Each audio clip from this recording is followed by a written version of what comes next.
waxaan xasuustaa arday jaago u jaran tahay galaaskayga ma soo gali jirin gabar goorna gaaban wadatana galaaskayga ma soo gali jirin waxyaabaha ay ardayda igu dhibsadeen ay ka mid tahay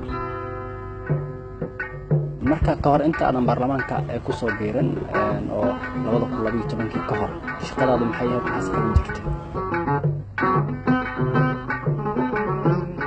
waxaan ka soo shaqeyn jiray oo aan shaqadeydii ugu horeysay ku bilaabay oo ama ani dhidid aan shaqeysto aan ku bilaabay macallin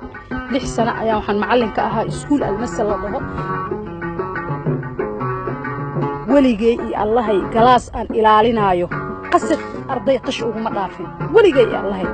way yaqaaneen ardayda maalinka markay soo galayaan waxay fiirinayaan maanta yaa ku qoran imtixaanka inuu na ilaaliyo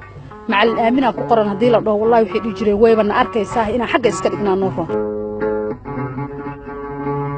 intaas waxa iigu horeysay macallin dugsiyaan ahaa intaanan noqonin macallinka iskuulka